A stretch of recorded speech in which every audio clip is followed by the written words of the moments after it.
नमस्कार दोस्तों, आप सभी का स्टडी फॉर यूपीएससी पीसीएसआई में स्वागत है। आज का ये वीडियो काफ़ी स्पेशल होगा। जिन बच्चों का हो गया है, ढेर सारी शुभकामनाएं आपको। आपने बहुत अच्छा परफॉर्म किया है, इसीलिए आपका हुआ है। ओके, जिनका भी नहीं हुआ है उनके लगातार मुझे मैसेज आ रहे हैं कि क्या करें आगे का, डिप्रेशन जैसा फील हो रहा है, रिजल्ट के बाद कुछ समझ में नहीं आ रहा है कि किस प्रकार से पढ़ें।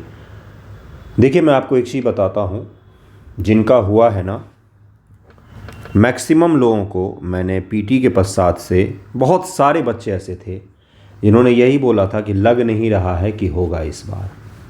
जो हकीकत है, मेरे पास मैसेज है मैक्सिमम बच्चों के जिन्होंने ये बोला था कि लग नहीं रहा है कि इस बार हो पाएगा, क्योंकि किसी को भी नहीं था कि कट ऑफ इतना कम जाएगा और बच्चों का सिलेक्शन हो पाएगा। बहुत सारे बच्चे ऐसे हैं जिनका मैसेज अभी तक है कि डिप्रेशन में हूँ, मुझे आगे का 71 बीपीएससी का बता दीजिए। लेकिन अब उनको अचानक से मेंस की तैयारी करनी पड़ रही है। इसीलिए मैंने पीटी के अगले दिन से बोलना शुरू किया था कि मेंस के लिए पढ़ लो, मेंस के लिए पढ़ लो, मेंस के लिए पढ़ लो। किसी को भी नहीं पता होता है कि उसका सिलेक्शन पीटी में होने जा रहा है कि नहीं होने जा रहा है। श्योर कोई भी नहीं होता है। सही रणनीति यही होती कि पीटी के अगले दिन से मेंस की तैयारी करें, यही सबसे सही रणनीति होती है। आज हम लोग एक तो उस पर बात करेंगे। मेंस का मैं टारगेट दूंगा आपको, बुक लिस्ट भी बता दूंगा, क्योंकि ये अंतिम बार ही बुक लिस्ट में बताऊंगा। 70 और 71 दोनों मेंस के लिए होगा। ये टारगेट दूंगा आपको पर डे का कि कितना आपको पर डे कम से कम पढ़ना चाहिए, कहाँ से किस प्रकार प्रैक्टिस करना चाहिए, हर वो चीज़ बताऊँगा। लेकिन सबसे पहले उनके लिए 1 मिनट जिनका नहीं हुआ है। देखिए, मैं आपको बताता हूँ, मेहनत के बाद, हर चीज़ के बाद में एक फैक्टर और आता है इसमें, जो आप किसी को भी एक्सप्लेन नहीं कर पाएंगे। ये फैक्टर केवल वही समझ सकता है जिसने पीटी मेंस एग्जामिनेशन या इस प्रोसेस को फेस किया हो, वही केवल समझ सकता है कि ये भी फैक्टर होता है एक। वो कौन सा होता है? वो होता है लक का फैक्टर। बहुत सारे ऐसे मेधावी और शानदार स्टूडेंट्स हैं जिनका मेंस का आंसर राइटिंग देखकर आप अचंभित हो जाते हो, उनका पीटी एग्जामिनेशन नहीं हुआ है। बहुत सारे ऐसे बच्चे हैं जिनका मेंस बिल्कुल भी नहीं लिखना आता है, एक अक्षर नहीं लिख पाते हैं वो सही से, लेकिन उनका प्रीलिम एग्ज़ाम हो गया है। पीटी में लक बहुत बड़ा मैटर होता है। ये केवल वही समझ आ सकता है आपको, या वही समझ सकता है जिसने इस प्रोसेस को फेस किया हो। आप बहुत होशियार होंगे, हो सकता है तब भी आपका नहीं हुआ हो।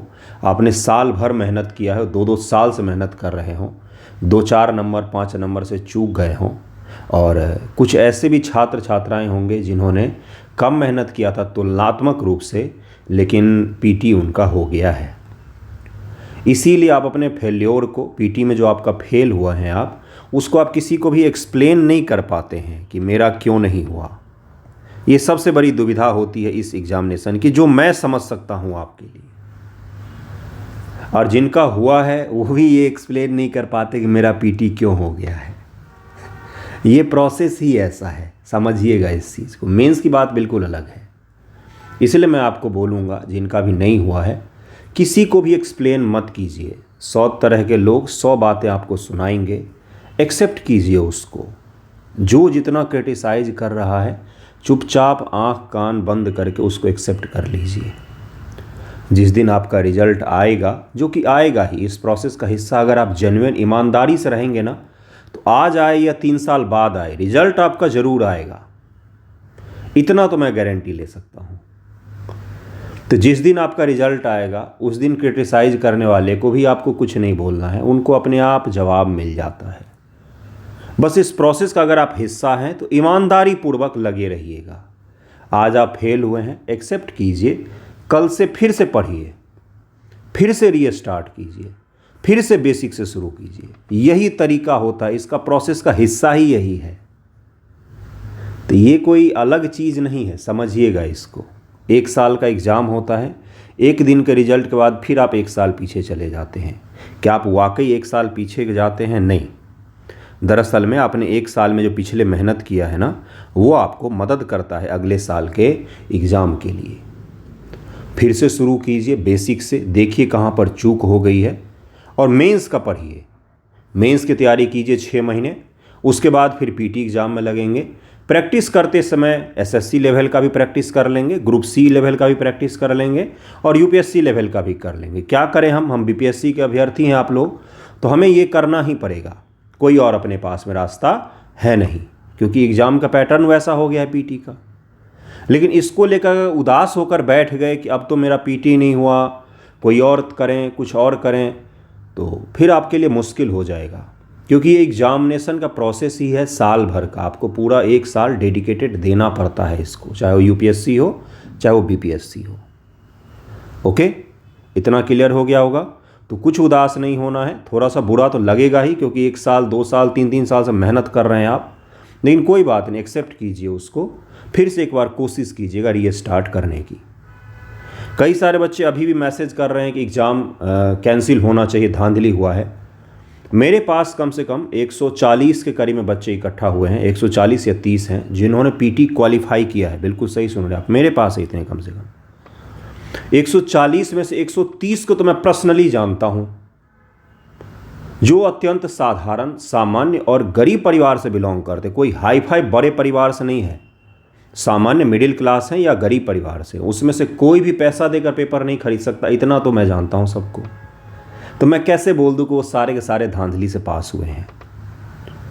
मेरे पास जितने स्टूडेंट हैं या जिन्होंने पीटी पा, उसमें से तो मुझे कोई ऐसा नहीं लगता है कि कोई धांधली, सबके मेहनत मैंने देखे हैं, तो इसलिए मैं जानता हूं।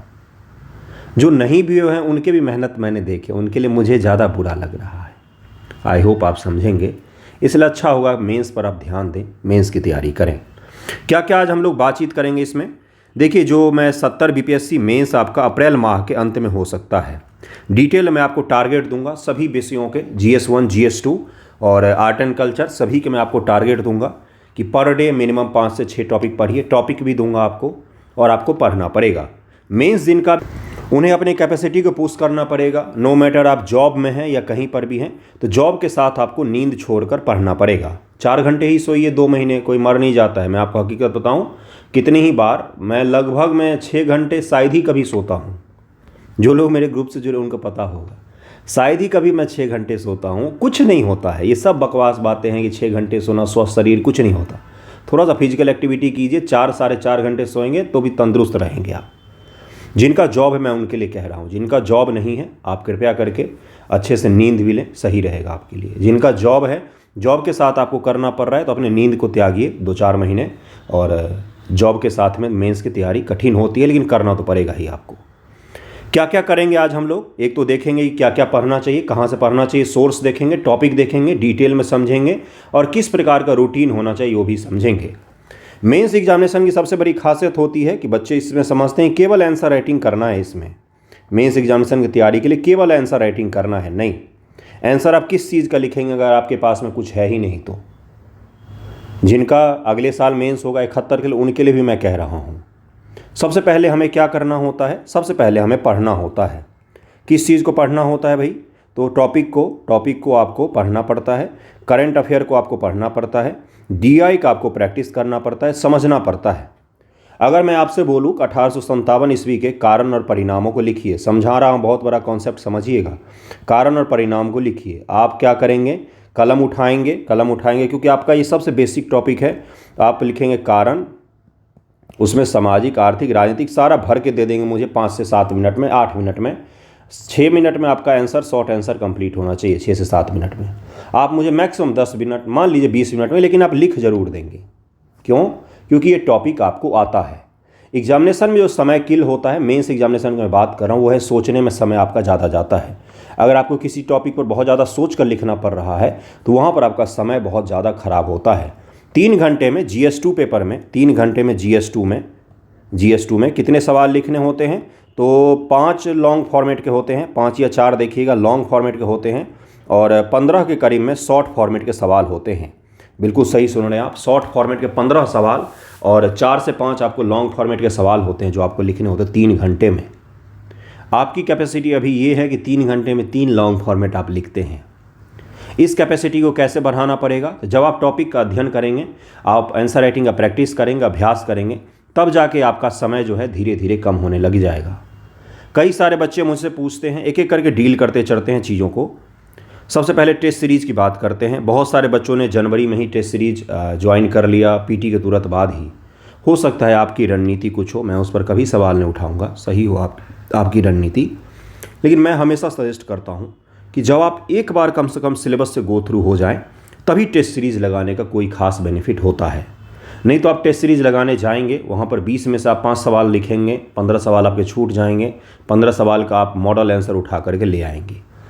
उस मॉडल आंसर को पढ़ के आप समझेंगे टेस्ट सीरीज आपका कंप्लीट हो गया। नहीं, एटलीस्ट आपका एक बार सिलेबस हो जाए, उसके पश्चात आप क्या करें, टेस्ट सीरीज का शुरुआत करें।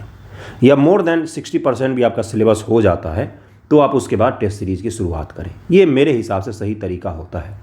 20 फरवरी से अपना भी टेस्ट सीरीज आएगा तो आप उस समय आपको बता दूंगा। मैं ला तो सकता था 20 जनवरी से ही, बिल्कुल ला सकता था भाई, लेकिन नहीं लाया इसी कारण से कि बच्चों का कम से कम तैयार तो हो जाए सिलेबस एटलीस्ट, है ना।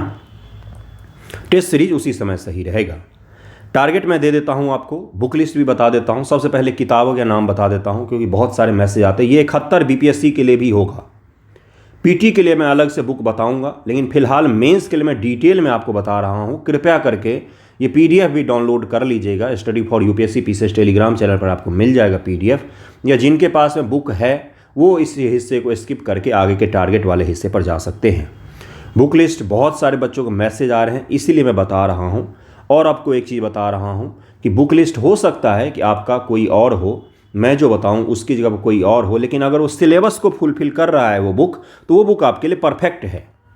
99% बुक में एक ही कंटेंट होता है, बस भाषा उसकी अलग होती है। तरह तरह के बुक खरीद कर इकट्ठा करने से अच्छा होता है कि जो आपके पास में है, अगर वो सिलेबस को फुलफिल कर रहा है तो आप उसी का अध्ययन करें। कोई गलत नहीं है, कोई अलग नहीं होता है। कंटेंट लगभग में वही चीज़ होता है, सेम ही होता है लगभग में। ठीक है, देखिए जरा किताबों को मैं दिखा देता हूँ, उसके बाद मैं टारगेट दूंगा।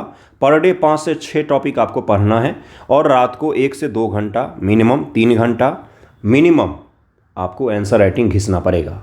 निबंध की भी चर्चा करेंगे हम लोग, लेकिन पहले जरा बुक लिस्ट देख लीजिए। मैं बार बार कह रहा हूँ 70 और 71 दोनों मेंस की तैयारी करवा रहा हूँ आपको, ध्यान से कीजिएगा। टारगेट भी दोनों एग्जामिनेशन के लिए होगा। आप टारगेट को कंप्लीट कीजिए एक बार। अपने जितने भी ग्रुप चल रहे हैं उनमें तो टारगेट मैं ऑलरेडी देता हूं, तो वो तो उसी हिसाब से चलेंगे। और बाकी जो आप तैयारी करना चाहते हो तो इस टारगेट के हिसाब से भी आप पढ़िएगा। देखिए बुक लिस्ट क्या है, मॉडर्न हिस्ट्री का एक ही बुक होता है, स्पेक्ट्रम आप पढ़ें, सबसे बढ़िया बुक होता है। थोड़ा सा हाई लेवल अगर आप जाना चाहेंगे तो BL ग्रोवर की बुक जो है, इसमें सेलेक्टेड टॉपिक पढ़ सकते हैं। जैसे एक्ट वगैरह इसमें शानदार दिया हुआ रहता है। गांधीवादी आंदोलन भी इसमें एनालिटिकल व्यू से, यानी कि विश्लेषण की व्यू से सही दिया हुआ रहता है। तो स्पेक्ट्रम इनफ बुक है। अगर आप थोड़ा एडवांस जाना चाहते हैं तो फिर BL ग्रोवर लें, नहीं तो स्पेक्ट्रम में आपका सिलेबस का कंप्लीट हिस्सा मिल जाता है। मॉडर्न हिस्ट्री की मैं बात कर रहा हूँ, GS1 है, मॉडर्न हिस्ट्री की मैं बात कर रहा हूँ। GS1 के मैं ऑलरेडी टॉपिक दे चुका हूँ, वीडियो बनाकर भी, और PDF फॉर्मेट में भी दे चुका हूँ। आर्ट एंड कल्चर के लिए दृष्टि IAS आर्ट एंड कल्चर की बुक आती है, वो आप ले सकते हैं। सबसे बेस्ट बुक होती है क्योंकि उसमें कंप्लीट आपको मिल जाएगा। जितने भी टॉपिक हैं सारे के सारे आपको मिल जाते हैं, एक साथ एक जगह इकट्ठा होकर आपको मिल जाता है। अगर आपको वो बुक नहीं पढ़ना है तो फिर आप 11th का आर्ट एंड कल्चर की जो NCERT है, पिछले बार 68 BPSC में उस NCERT के पीछे जो सवाल रहता है उसको उठा करके उन्होंने एग्जाम में डाल दिया था। 69 में भी उन्होंने यही किया था कि एक सवाल उन्होंने NCERT जो 11th की आती है आर्ट एंड कल्चर की, आप सर्च कीजिएगा। कृपया बुक के लिए मुझे मैसेज ना करें, मैं रिक्वेस्ट कर रहा हूँ। सभी मैसेज का रिप्लाई नहीं दे पाता हूँ तो मुझे बुरा लगता है। आप खुद से एक प्रेफर कीजिए, सर्च कीजिए, ग्रुप है अलग अलग, उसमें बात कीजिए, आप देखिएगा आपको मिल जाएगा। 11th की NCERT आर्ट एंड कल्चर की आती है, उसके कॉपी पेस्ट हो जाते हैं कई बार सवाल। तो आप भले ही कोई और बुक से आर्ट एंड कल्चर पढ़ रहे हों, लेकिन उस एक बार उसके पीछे NCERT के पीछे सवाल रहता है, उसको ज़रूर देख करके जाइएगा। ठीक है।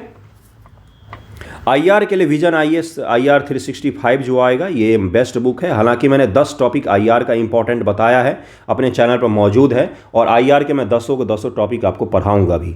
उससे बाहर कुछ भी नहीं पढ़ना है आपको, उतने में आपका मोर देन एनफ होगा, उससे बाहर नहीं जाना है। फरवरी में आपको 10 फरवरी के पश्चात से आपको आर्ट एंड कल्चर और सभी सब्जेक्ट के GS1 GS2 के अच्छे लेक्चर्स भी आपको मिलेंगे। स्टैटिक्स के लिए देखिए क्या करना होता है, एक ही चीज़ करना होता है, DI का सेक्शन जिसको कहा जाता है। अगर बुक की बात करें तो LK झा की बुक आती है, वो आप ले सकते हैं DI के लिए। बाकी मैं आपको बोलूँगा कि एक सिंपल कैलकुलेटर ले लीजिए, कैलकुलेटर, और PYQ वाला उठा लीजिए BPSC में 10 वर्षों का, और जिनका मैथमेटिक्स बैकग्राउंड नहीं है उससे कोई मतलब नहीं है, बहुत आसान होता है ये। बस आपको कैलकुलेशन आना चाहिए, जोड़ घटाव गुना भाग समानुपात प्रतिशत, ये सब जो होता है ये आपको आना चाहिए, और कुछ भी इसमें अलग नहीं होता है। तो इसका PYQ से प्रैक्टिस करें, कोशिश करें कि 35 मिनट्स में आपके दोनों सवाल आपके कंप्लीट हो जाएं। दोनों सवाल 30 to 35 मिनट्स में कंप्लीट हो जाएं कैलकुलेटर के साथ। स्टेप में आपको लिखना होता है। स्टेप में ऐसा नहीं कि पहले के बाद डायरेक्ट आंसर निकाल कर रख दिया, ऐसा नहीं करना होता है। स्टेप में आपको DI को सॉल्व करना चाहिए, जिससे आपको अगर आंसर आपका गलत भी हो जाता है तो भी आपको स्टेप मार्किंग के कारण से कुछ अंक हासिल हो जाएं उसमें। ठीक है, अगर आपने DI सही कर लिया और IR लिख दिया तो लगभग में आपका GS1 पार हो गया है।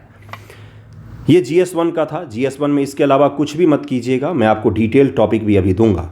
GS2 के बुक लिस्ट की बात करें, political M Laxmikant more than enough है, इसके अलावा कुछ भी नहीं पढ़ना है, कुछ भी। कई सारे बच्चे DD बासु पढ़ते हैं, हिंदी मीडियम वाले कृपया करके DD बासु ना छुएं। अंग्रेजी मीडियम के लिए शानदार बुक है, ऑसम बुक है DD बासु, लेकिन हिंदी मीडियम के लिए कृपया करके DD बासु की बुक ना छुएं। क्लिष्ट हिंदी है, संस्कृत वाला हिंदी लिखा हुआ है, अपना सर फोड़ लेंगे अगर आप उसको हिंदी में पढ़ते हैं तो। इंग्लिश मीडियम के लिए अच्छी बुक है, ट्रांसलेटेड हिंदी है, इसलिए हिंदी के लिए मैं कभी प्रीफर नहीं करूंगा DD बासु को। Political M Laxmikant Hindi medium के लिए शानदार बुक है, बहुत आसान भाषा, बहुत ही अच्छे तरीके से टॉपिक दिया हुआ है, अच्छी बुक है, एकमात्र बुक रखिएगा। करंट अफेयर इसका PT 365 पॉलिटी का आप पढ़ सकते हैं। हालांकि day by day current affair पढ़िएगा अभी से अप्रैल तक। जनवरी टू अप्रैल में आपके सबसे ज़्यादा सवाल आएंगे। वैसे 6 मंथ का पूछा जाता है, तो नवंबर से अप्रैल तक का आप तैयार करेंगे क्या, तो करंट अफेयर आप नवंबर से अप्रैल तक का तैयार करेंगे, जो मैं भी आपको मदद करूंगा उसको तैयार करने में। ज्योग्राफी के लिए कई सारे लोग महेश वर्णवाल की बुक पढ़ते हैं, पढ़ सकते हैं आप, कोई दिक्कत नहीं है, सेम ही है ये सारे के सारे बुक। दृष्टि आइज क्विक ज्योग्राफी की बुक आती है 11th NCERT, और दृष्टि आइज क्विक ज्योग्राफी की जो बुक आती है ये आपका मोर देन एनफ होगा। 11th NCERT के पीछे के जो सवाल होते हैं कृपया एक बार उसको ज़रूर देख लेना, बस आप कि किस प्रकार के सवाल हैं, हल करे ना करे बस देख लीजिएगा।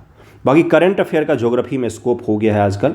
करंट अफेयर सवाल पूछे जाते हैं जो चर्चा में सब्जेक्ट होते हैं, जैसे हीट वेव चर्चा में होता है, कोल्ड वेव चर्चा में होता है, चक्रवात चर्चा में होता है, भूकंप चर्चा में होता है, इस तरीके के सवाल होते हैं वो पूछे जाते हैं। इंडियन ओशन डाइपोल चर्चा में था तो उन्होंने पूछ लिया था, मानसून चर्चा में रहेगा तो वो आपसे पूछा जा सकता है।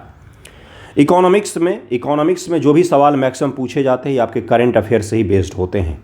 करंट अफेयर में क्या क्या हो गया, बिहार की कोई योजना हो गई, बिहार सरकार की कोई योजना हो गई, भारत सरकार की कोई बड़ी योजना है, नीति आयोग से जुड़े हुए पहलू हैं वो कुछ हैं, वर्ल्ड लेवल के कुछ रिपोर्ट आए हैं, जैसे वर्ल्ड इकोनॉमिक फोरम का रिपोर्ट आया है, WTO का आया है, या फिर वर्ल्ड बैंक का आया है, IMF का आया है, तो वो आपसे पूछे जाते हैं। ये जो 4 बड़ी संस्थाएं हैं, भारत सरकार का कोई रिपोर्ट है, नीति आयोग का कोई इंडेक्स है, ये सब आपसे पूछा है, तो करंट अफेयर में आप इसको कवर कर सकते हैं।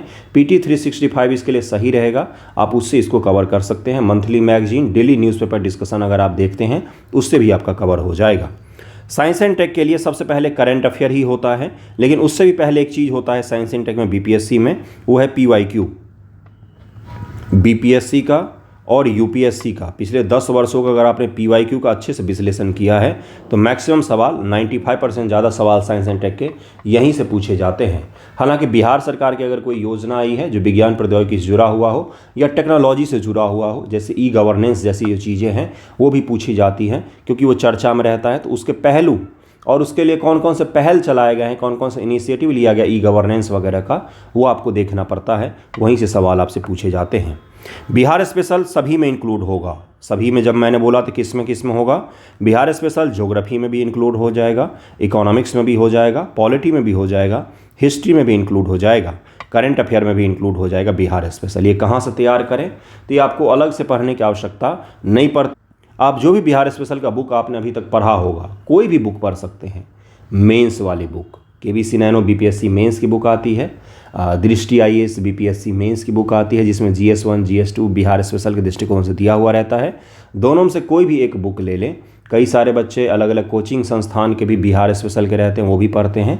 मैं भी आपको इसके कंसाइज फॉर्मेट में जितने भी मेरे पास टॉपिक होंगे मैं आपको दूंगा, तो उससे भी आप पढ़ सकते हैं। जितने भी टॉपिक हैं बिहार स्पेशल के वो कौन कौन से होते हैं, पॉलिटी में गवर्नर पूछा जाता है, ज्योग्राफी में खनिज संसाधन पूछा जाता है, बिहार के मैदान के बारे में उन्होंने पिछली बार शानदार सवाल बनाया था, बिहार की नदियां हो गई, उससे भी सवाल पूछे जाते हैं। बिहार की जलवायु और कृषि से भी सवाल पूछे जाते हैं। कृषि एक ऐसा टॉपिक है जिससे गारंटी होता है सवाल का।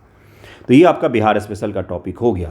करंट अफेयर के लिए क्या क्या किया जाए, तो करंट अफेयर आप नवंबर से अक्टूबर ले सकते हैं सेफ साइड के लिए। अप्रैल तक का करंट अफेयर आपको तैयार करना है। अप्रैल माह के अंत में आपका मेंस एग्जामिनेशन हो सकता है, अप्रैल के अंत में हो सकता है, तो अप्रैल का भी आपको करंट अफेयर तैयार करना है, क्योंकि मेंस का पेपर जो होता है एग्ज़ाम से 15-20 दिन पहले ही बनाए जाते हैं। तो मेंस का आप मान सकते हैं कि अप्रैल का भी करंट अफेयर टच करेगा वो। और हॉट टॉपिक जो होते हैं और देश के प्रमुख और राज्य के प्रमुख से जुड़ा हुआ जो टॉपिक होता है, जैसे प्रधानमंत्री जी कहीं पर इंक्लूड होते हैं, राष्ट्रपति जी कहीं पर इंक्लूड होते हैं, सुप्रीम कोर्ट हो गया, हाई कोर्ट हो गया, या हमारी संसद हो गई, ये जो टॉपिक हैं, या देश के कॉन्स्टिट्यूशनल बॉडी अगर चर्चा में है, जैसे कि निर्वाचन आयोग हो गया, उसके अलावा क्या हो सकता है भाई, यूपीएससी जैसे चर्चा में हो सकती है, या फिर और भी कोई आयोग अगर चर्चा में है, तो इनसे जुड़े हुए सवाल आप प्रेफर कर सकते हैं कि पूछे जाते हैं। ये चीज़ क्लियर हुआ। प्रधानमंत्री से जुड़ा हुआ करंट अफेयर, राष्ट्रपति जी से जुड़ा हुआ कोई करंट अफेयर है, सुप्रीम कोर्ट, हाई कोर्ट, संसद से जुड़ा हुआ कोई करंट अफेयर है, या संसद चर्चा में है, या फिर निर्वाचन आयोग से जुड़ा हुआ है, संवैधानिक बॉडी से जुड़ा हुआ कोई करंट अफेयर है, तो उसको कभी भी नहीं छोड़ना है, तो उसको पढ़ के ही जाना है। ये चीज़ क्लियर हो गया होगा।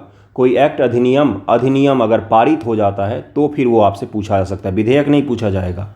कोई एक्ट, अधिनियम अगर पारित हो जाता है तो वो आपसे पूछा जाता है। वो तो मैं आपको day by day current affair करवाऊंगा ही, और इम्पॉर्टेंट टॉपिक भी दूंगा आपको।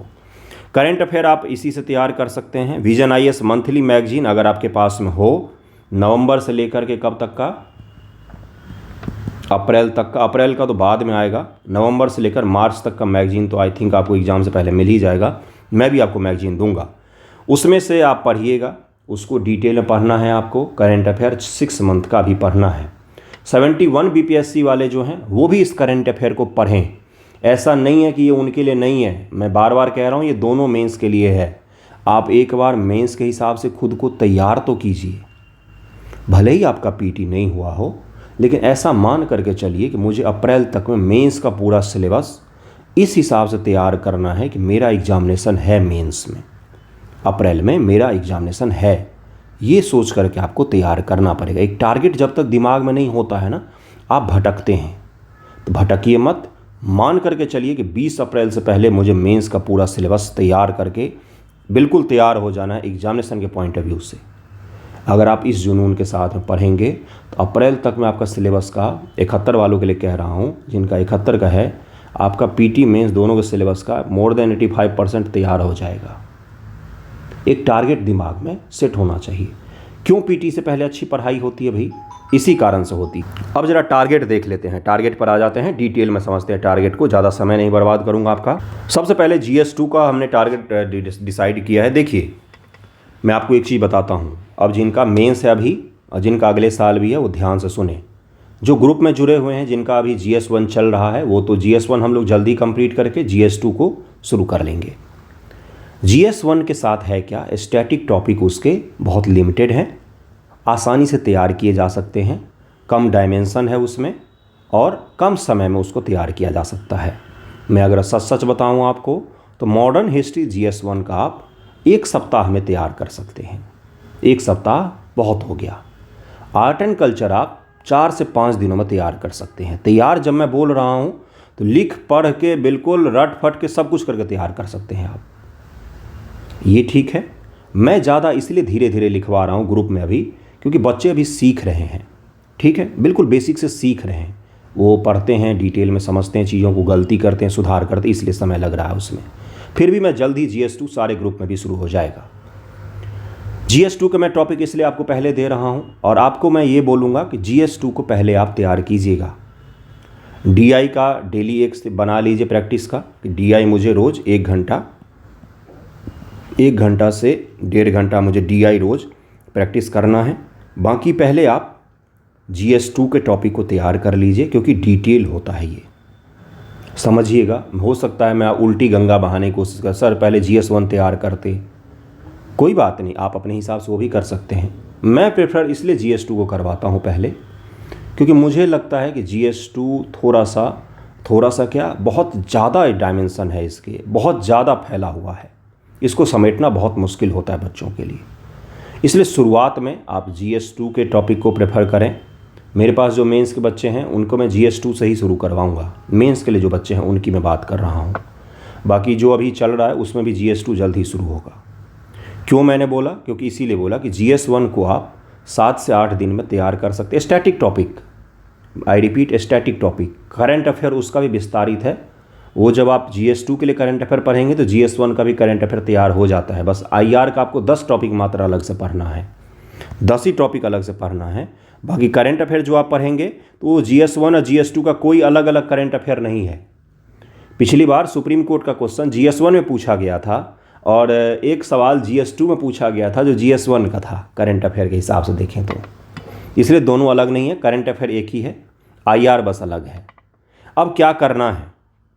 ऐसे subject polity, geography, economics, science and tech, ये जो सवाल है, ये जो टॉपिक हैं, ये सब्जेक्ट जो हैं, इसमें से कोई ऐसा सब्जेक्ट होगा जो आपको आसान लगता होगा।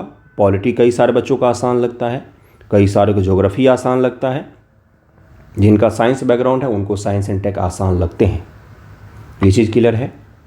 ईच डे, पर डे आपको 5 से 6 टॉपिक कंप्लीट करना पड़ेगा। पढ़ के सुनिएगा मेरी बात ध्यान से, पढ़ के एटलीस्ट 5 से 6 टॉपिक आपको पर डे कंप्लीट करना पड़ेगा।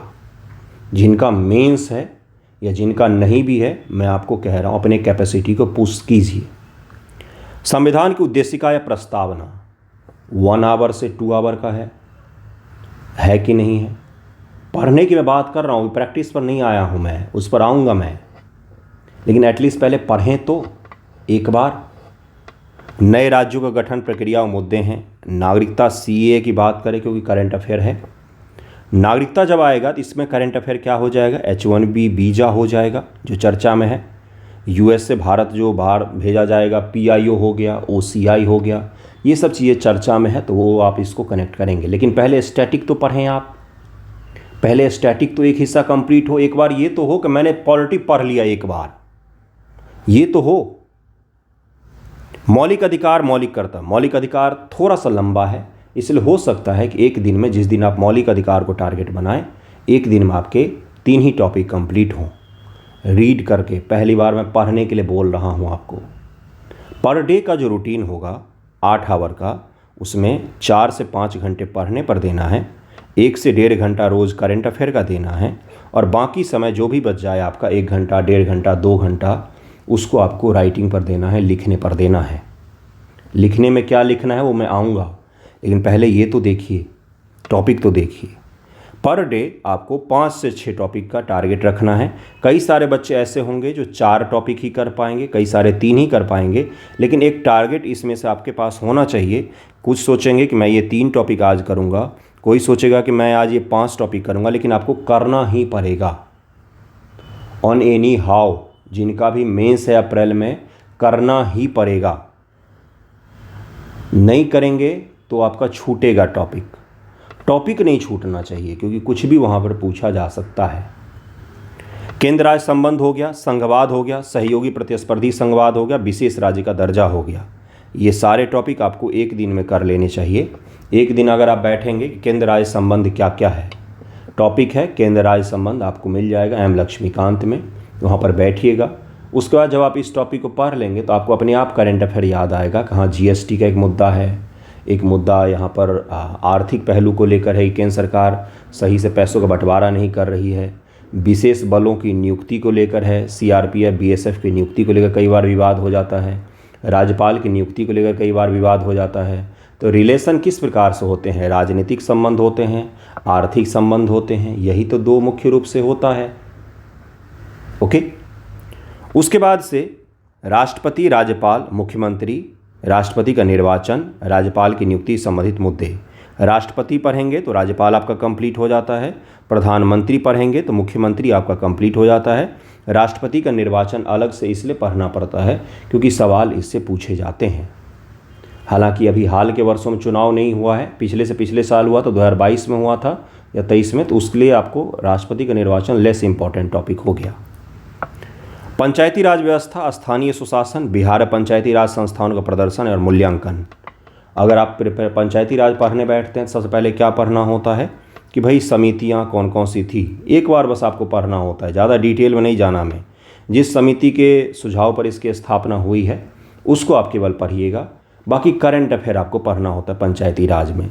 हाल में पंचायतों को कौन कौन सी चुनौती आ रही है, मैं आपको डायमेंशंस लिखवाऊंगा, मैं जब लिखवाऊंगा तो आपको लिखना पड़ेगा वो कौन कौन सी योजनाएं शुरू की गई हैं पंचायतों के लिए। लेकिन उससे पहले एटलीस्ट आप एक बार गो थ्रू तो हो जाएं इससे कि पंचायती राज है क्या, आपको बेसिक जानकारी हो जाए। उसके बाद करंट अफेयर के एंगल से मैं आपको लिखवाऊंगा। न्यायपालिका, इसमें सुप्रीम कोर्ट आप पढ़ेंगे तो हाई कोर्ट आपका ऑलमोस्ट कंप्लीट हो जाता है, बस और कुछ नहीं पढ़ना है इसमें, और कुछ भी नहीं जाना है। उसके बाद से क्या पढ़ना होता है, आपको पढ़ना होता है न्यायिक सक्रियता है क्या।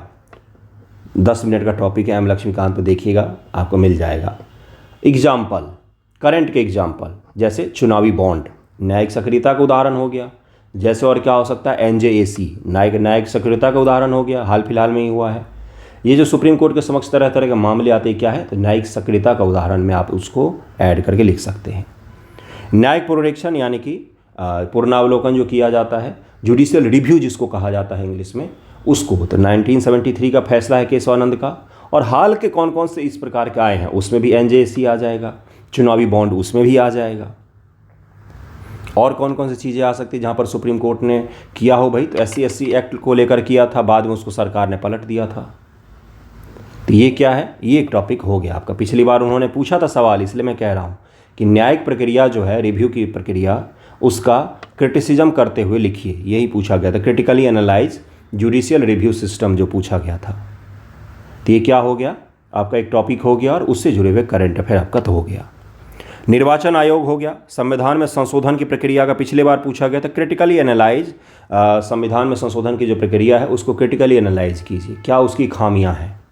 तो पहले आप संविधान संशोधन की प्रक्रिया पढ़ें तो तब तो मैं आपको क्वेश्चन देकर समझाऊंगा क्रिटिकली एनालाइज क्या होता है, किस प्रकार से उसको लिखा जाता है। दबाव समूह है, ये पूछा जाता है, लेस इंपॉर्टेंट टॉपिक है लेकिन फिर भी आपको पता होना चाहिए। क्षेत्रवाद, जातिवाद और सांप्रदायिकता, पंथ निरपेक्ष, ये एक टॉपिक इससे फिक्स होता है बीपीएससी में, एक सवाल इससे पूछा ही पूछा जाता है। संप्रदायवाद, जातिवाद, धर्म, सेकुलरिज्म, इनसे जुड़ा इंग्लिश में भी है टॉपिक नीचे, ये पीडीएफ आपको जो दिया है ना मैंने, इंग्लिश में भी है टॉपिक नीचे, वहाँ से पढ़ सकते हैं आप। इससे एक सवाल हर वर्ष पूछा जाता है। ये सोशल इश्यूज जुड़े हुए मुद्दे हैं, सामाजिक जो मुद्दे होते हैं उससे हुए हैं ये, तो यहाँ से सवाल पूछा जाता है। बिहार में जाति आधारित जनगणना, अब इसको मत पढ़िएगा, क्यों नहीं पढ़ना है ये, क्योंकि अब ये इरेलेवेंट हो गया है, इसको अवैध घोषित कर दिया गया है। साझा सरकार की राजनीतिक क्षेत्रीय राजनीतिक दल यानी कि जो कोalition की गवर्नमेंट होती है वो किस प्रकार से काम करती, बिहार स्पेशल में ये आपको पढ़ना पड़ता है। ई शासन, सुशासन, नागरिक अधिकार घोषणा पत्र, तो ये आपको गवर्नेंस में पढ़ना पड़ता है करंट अफेयर से रिलेट करके। GS2 का पॉलिटी का टॉपिक यही है। अगर आप 4 टॉपिक एक दिन में टारगेट बनाते हैं तो भी आपका 1 सप्ताह से 1.5 सप्ताह में GS2 का पॉलिटी का हिस्सा एटलीस्ट कंप्लीट हो जाएगा। एक बार पढ़ के मैं कह रहा हूँ, पढ़ के एटलीस्ट एक बार गो थ्रू तो हों। अभी मैं आऊँगा कि इसके क्वेश्चंस कहाँ से लाएं, कितने डायमेंशंस हो सकते हैं, आऊँगा भाई, कहीं भाग नहीं रहा हूँ। वीडियो लंबा होगा, कोई बात नहीं।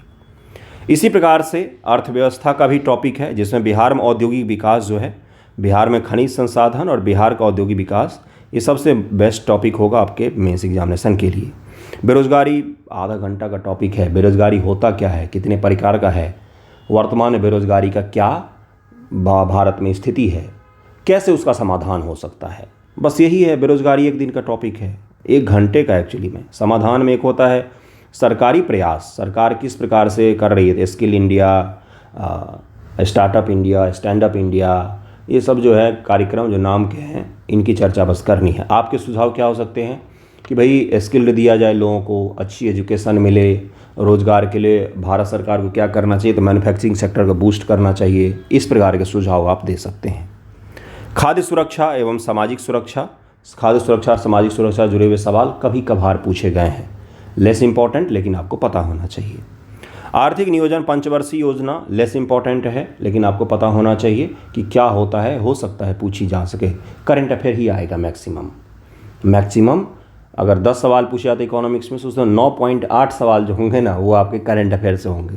ये पॉइंट 2 सवाल के लिए आपको ये 4 टॉपिक दिया गया है। इसमें बेरोजगारी, गरीबी और ये सब टॉपिक जो है ये हॉट टॉपिक होता है, आप इनको पढ़ के जाइएगा। भारत का भूगोल ये चैलेंजिंग होता है बच्चों के लिए, क्योंकि उनको पता नहीं होता इसमें क्या क्या पढ़ें।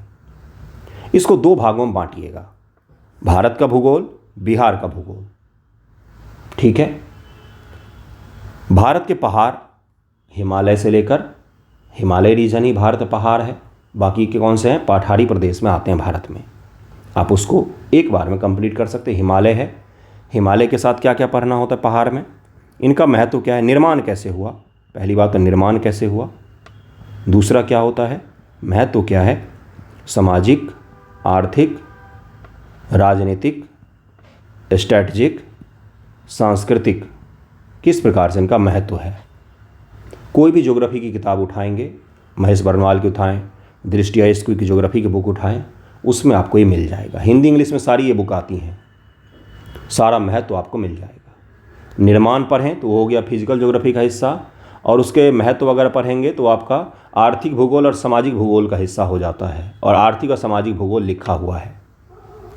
भारत के मैदान और बिहार के मैदान, भारत की नदियाँ पढ़ेंगे तो बिहार की नदियाँ भी ऑलमोस्ट कंप्लीट हो जाएंगी, भारत के मैदान पढ़ेंगे तो बिहार का भी मैदान ऑलमोस्ट कंप्लीट हो जाएगा, भारत की जलवायु पढ़ेंगे तो बिहार की भी जलवायु ऑलमोस्ट कंप्लीट हो जाता है, क्योंकि अलग है ही नहीं कुछ भी वहाँ पर। पिछली बार भारत के मैदान में उन्होंने बिहार की विशेषता पूछ ली थी, तो भारत के मैदान की विशेषता लिख दी, वही बिहार के मैदान की विशेषता। कौन सा अलग है, मुझे एक पॉइंट बता दीजिए अलग हो। वही गर्मी पड़ती, वही ठंड पड़ती, वही फसल होते हैं, वही नदियाँ बहती हैं, वही जल है, सब कुछ तो वही है। अलग क्या है, बिहार का एग्रीकल्चर जो बिहार सरकार ने अलग किया हुआ है, एग्री जोन बांटा हुआ, बस वही अलग है और कुछ भी अलग नहीं है। ओके। चक्रवात, अब बिहार के लिए स्पेशल तो चक्रवात आएगा नहीं, चक्रवात आप पढ़ेंगे बस, हाल की कोई चक्रवात है उसकी प्रक्रिया क्या होती है, क्यों निर्माण होता है, ग्लोबल वार्मिंग ने उसको पुश कर दिया है, बस यही पढ़ना है इसमें चक्रवात में। फसल, क्या बिहार के फसल अलग हैं, कुछ फसलें अलग हैं, बाकी तो फसल एक ही है, यानी कि एग्रीकल्चर, कृषि। बिहार की कृषि सबसे इंपॉर्टेंट टॉपिक हो गया ज्योग्राफी और इकोनॉमिक्स दोनों के दृष्टिकोण से। बिहार में भी कुछ भी अलग नहीं पढ़ना है आपको, खनिज संसाधन बस अलग से पढ़िएगा, बाकी सब कुछ वही है। पर्यटन टॉपिक से 69 बीपीएससी में इन्होंने सवाल पूछा शॉर्ट आंसर में, इसको छोड़ करके कभी मत जाइएगा। बिहार पर्यटन और भारत पर्यटन, ये आपको आंसर राइटिंग के दौरान मैं प्रैक्टिस करवा दूंगा। बाकी करंट अफेयर का सेक्शन है। ओके। अब आ जाता है भारत के विकास और विज्ञान प्रौद्योगिकी की भूमिका। क्या क्या पूछा जा सकता है, जैसे इसरो से जुड़ा हुआ हाल फिलहाल का जो अचीवमेंट है वो पूछा जाएगा, DRDO से जुड़ा हुआ जो हाल फिलहाल का है वो आपसे पूछा जाएगा। ऊर्जा संसाधन, परमाणु ऊर्जा, भारत में परमाणु ऊर्जा हो गया, कोयला आधारित ऊर्जा है, सोलर ऊर्जा है, ये अगर चर्चा में है तो ये आपसे पूछा जाएगा। ये आपका हो गया क्या, तो मेंस का GS2 का टॉपिक, GS2 का डिटेल टॉपिक मैंने आपको करवाया है। GS1 के टॉपिक मैंने ऑलरेडी करवाए हुए हैं, उसको भी आप पर डे बांट सकते हैं कि 3 से 4 टॉपिक पढ़ना है। एक बार मैं दिखा देता हूँ, उसके बाद हम लोग वीडियो एंड करें। देखिए GS1 की अगर हम लोग टॉपिक की बात करें तो कितना भाग में बांट कर पढ़ना है मैंने आपको बताया। ये PDF भी अवेलेबल करवा दिया, सभी ग्रुपों में है, पब्लिक ग्रुप में भी है, कोई ऐसा इसमें खास नहीं है। विद्रोह के लिए 1 दिन का टॉपिक रखिए कि मुझे 1 दिन में विद्रोह का कंप्लीट करना है। जिसमें संथाल विद्रोह है, वहाबी है, मोपला है, मुंडा है, नील विद्रोह है। किस प्रकार से पढ़ना है, कारण, परिणाम, विशेषता, प्रकृति। कारण, परिणाम, विशेषता और प्रकृति क्या है, रीजन क्या है इसका, और कॉन्सिक्वेंसेज क्या हुए इसकी, विशेषताएं क्या हैं ये तो बता ही दिया मैंने आपको। नेचर क्या था इस विद्रोह का, किस क्षेत्र में हुआ है, किस उद्देश्य से हुआ है, बस यही पढ़ना है आपको। कोई भी विद्रोह का टॉपिक उठाएंगे ना तो इसी सीक्वेंस में दिया हुआ रहता है। स्पेक्ट्रम में अगर आप उठाएंगे तो सबसे पहले दिया हुआ रहेगा कारण, फिर दिया हुआ रहेगा प्रकृति क्या है, नेचर क्या था इस विद्रोह का, उसके बाद से दिया हुआ रहता है क्या, नेचर के बाद से दिया रहेगा कि भाई विशेषता क्या क्या थी इसकी, उसके बाद दिया हुआ रहेगा परिणाम, प्रभाव क्या पड़ा। प्रभाव अलग होता है, परिणाम अलग हो जाता है कई बार, देखिएगा इसको, बस उतने में आपका कंप्लीट हो जाता है। चारों विद्रोह का आप मान करके चलिए कि 1 दिन में मुझे इन चारों को का पूरा पढ़ना है और BPSC मेंस के सवाल देख लेने हैं। एक्ट को 2 भाग में बांटकर हमेशा पढ़ना चाहिए। 1858, 1861, 1892 का एक्ट 1 दिन में पढ़िए। 1909, 1919 और 1935 का एक्ट दूसरे दिन में पढ़िए। 1909, 1919, 1935 इसलिए दूसरे दिन मैंने बोला है क्योंकि ये तीनों एक्ट जो हैं इनके प्रकृति अब बिल्कुल अलग है, और बाकी शुरुआत के ये तीनों एक्ट हैं उनके प्रकृति बिल्कुल अलग है। ठीक है। जब भी एक्ट पढ़ें तो पहला पढ़ें क्या कि क्यों लाया गया, क्या परिस्थिति थी उस समय। मैं आंसर राइटिंग हमेशा बच्चों को बोल बोल के थक गया हूँ कि शुरुआत में इंट्रो में 2 ही लाइन सही, लेकिन ये जरूर लिखे क्यों लाया गया, और अंत में ये इसका क्रिटिसिज्म जरूर कीजिए। कोई भी एक्ट लिखते हैं अंग्रेजी सरकार का तो उसके अंत में क्रिटिसिज्म अनिवार्य होता है, क्रिटिसाइज करते ही उसको एंड कीजिए। बस ये 2 चीज़ का ध्यान रखें। बीच में तो बाकी प्रावधान है जो आपको रट्टा मारना है। रट्टा किस प्रकार से मारना है? रट्टा आपको मारना है कंपेयर करके 1858 1861 में क्या बदला, बस हमें ये पढ़ना है कि क्या क्या चीज़ें सिमिलर रहीं, किसका विस्तार किया गया। जैसे 1909 में सांप्रदायिक पंचायत आता है, उसको बढ़ा दिया जाता है कब? 1919 में बढ़ाया जाता है, 1935 में और उसका विस्तार कर दिया जाता है। बाकी आरक्षित हस्तांतरित विषय हैं और जो मुख्य प्रावधान है उसको एक जगह लिखिए आंसर राइटिंग में। 2 बार लिखेंगे, 3 बार लिखेंगे, आपको वो याद हो जाएगा। शॉर्ट आंसर में ही पूछा जाएगा, इसलिए इंट्रो कंक्लूजन में ज़्यादा समय बर्बाद ना करके मुख्य प्रावधान लिखें। इंट्रो में ये लिख दीजिए बस कि क्यों लाया गया था, कंक्लूजन में इसकी आलोचना करते हुए एंड करें। यही इसमें करना होता है। मैं आपको कुछ मॉडल आंसर दिखाऊंगा बाद में। धार्मिक सुधार आंदोलन, आर्य समाज थियोसॉफिकल सोसाइटी, अलीगढ़ आंदोलन है, वहाबी आंदोलन है, इनको जरूर पढ़ें, एक ही दिन में पढ़ें। वहाबी कभी मत छोड़ के जाइएगा क्योंकि बिहार स्पेशल उसमें जुड़ा हुआ है। स्वतंत्रता आंदोलन में जो सबसे ज़्यादा सवाल पूछा जाता है वो है राष्ट्रवाद का उत्थान क्यों हुआ, किस प्रकार से हुआ, क्या कारण है, क्या परिणाम है, कौन कौन से कारण थे, ये पूछा जाता है आपका पहला। दूसरा आपसे पूछा जाता है कांग्रेस का उदय क्यों हुआ, क्या कारण थे, क्या परिणाम थे, कांग्रेस का शुरुआती फेज़ क्या था और उदारवादियों का दौर क्या था, उग्रवादियों का दौर क्या था। यही यानी कि कांग्रेस, राष्ट्रवाद, ये 2 ऐसे टॉपिक है जिसमें से मॉडर्न हिस्ट्री के 99% सवाल इसी से पूछे जाते हैं। तीसरा हो गया आपका गांधी, नेहरू, टैगोर, इसमें से एक सवाल की गारंटी होगी। इसको कहाँ से पढ़ें? तो स्पेक्ट्रम पब्लिकेशन है जिसकी मॉडर्न हिस्ट्री की बुक आती राजीव वहीर जी की। उसी प्रकार से स्पेक्ट्रम पब्लिकेशन की एक बुक आती गांधी, नेहरू, टैगोर।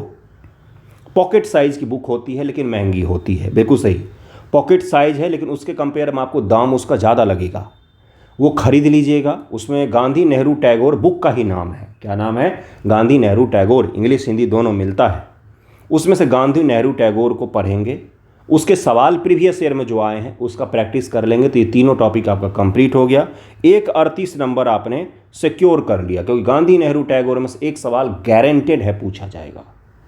इसीलिए मैंने बोला कि GS1 तैयार करना बेहद आसान है। ओके, आंदोलन अब कौन कौन सा देख लें। आंदोलन को 2 भागों में बांट कर पढ़िएगा हमेशा। गांधीवादी, क्योंकि सारे गांधीवादी आंदोलन लगभग में एक ही जैसे हैं, बस समय उसका अलग अलग है, ठीक है, और उसका उद्देश्य अलग अलग है, लेकिन बाकी सारे एक ही हैं। और सहयोग आंदोलन पढ़िए आप, सबने अवज्ञा पढ़िए, और फिर आप पढ़िए भारत छोड़ो। तीनों गांधीवादी आंदोलन हो गए बड़े, चंपारण भी हो गया। देखेंगे सत्याग्रह की रणनीति है 1942 वाले को छोड़कर, सब में उद्देश्य बस अलग है, तरीका लगभग में एक ही जैसा दिखेगा आपको, वही कि भाई सत्याग्रह का तरीका दिखेगा आपको, ठीक है। तो एक गांधीवादी आंदोलन हो गया, उसको आपको पढ़ना पड़ता है। कारण प्रभाव बिहार विशेष के संदर्भ में, यानी कि बिहार के लोगों ने जो पार्टिसिपेट किया, बिहार के नेताओं का नाम, ये आपको उसमें पढ़ना पड़ता है। ये आपका तैयार हो जाता है। ओके, आर्ट एंड कल्चर के भी टॉपिक मैं आपको दिखा देता, मैंने टॉपिक दे दिया है भारतीय संस्कृति में। इसमें सबसे ज़्यादा जो आपको पढ़ना पड़ता है वो है मौर्य कला। मौर्य कला आपको पढ़ना पड़ता है, पाल आपको पढ़ना पड़ता है। मौर्य से एक सवाल गारंटी होता है, मौर्य से एक सवाल गारंटी होता है। पटना कलम पढ़ सकते हैं, पटना कलम पढ़ सकते हैं। भारत में पटना कलम बिहार स्पेशल के संदर्भ में काफ़ी ज़्यादा पूछा जाता है। एक्स्ट्रा टॉपिक में मैंने हमेशा ही बोला है कि गांधार कला, मथुरा कला वगैरह सब पढ़ लीजिए, मंदिर निर्माण पढ़ लीजिए, क्योंकि मंदिर निर्माण पूछा जाता है। ये सब एक एक दिन का टॉपिक है, कुछ घंटों का टॉपिक है। मंदिर निर्माण में क्या है भाई, 3 प्रकार के मंदिर बने भारत में, एक बना नागर शैली, एक बना द्रविड़ शैली, और एक बना बेसर शैली। नागर और द्रविड़ का मिक्सचर है बेसर। तीनों की बस विशेषताएं अलग हैं, स्ट्रक्चर अलग है, कंप्लीट हो गया। कब से बनना शुरू हुआ, कहाँ पर मंदिर है, क्या उनकी विशेषता है। एक में तालाब होता है, एक में कैंपस होता है, एक में विमान होता है, एक में पिरामिड होता है। यही तो होता है, बस हो गया, कंप्लीट हो गया ये, और कुछ है ही नहीं उस टॉपिक में। समझिएगा आप चीज़ को, बस देखने में भयावह है ये। ओके, अब क्या करना है, सवाल के डायमेंशन, पहले टॉपिक पढ़िए, देन आपको यूपीएससी प्रीवियस ईयर मेंस और बीपीएससी प्रीवियस ईयर मेंस, जब आप टॉपिक पढ़ते हैं तो आपको सवाल का केवल डायमेंशंस देखना है कि सवाल कितने एंगल से पूछे गए हैं। मूल अधिकार से 5 एंगल के सवाल पूछे जा सकते हैं कि 6 एंगल के, ये आपको प्रीवियस ईयर क्वेश्चंस को देखकर मिलेगा, जो मैं आपको करवाऊंगा, दिखाऊंगा भी। ओके, तो पहले टॉपिक को पढ़िए, बाकी सवाल मैं आपको दूंगा। थैंक यू सो मच आप सभी का वीडियो देखने के लिए। लंबा हो गया थोड़ा सा वीडियो, लेकिन गाइड जेन्युइन तरीके से करना चाहिए, हवाई बातें नहीं करनी चाहिए। ओके, आज से ही कीजिए, ये टारगेट सभी जगहों पर आपको मिल जाएगा। आज से ही पढ़ना शुरू कीजिए, बस पढ़िए पढ़िए और पढ़िए, मन लगा करके पढ़िए। 70 नहीं तो 71, 71 नहीं तो 72। जो जेन्युइन कैंडिडेट होते हैं उनको समय लगता है और तभी जाके उनका होता है। ओके, चलिए, धन्यवाद आप सभी का।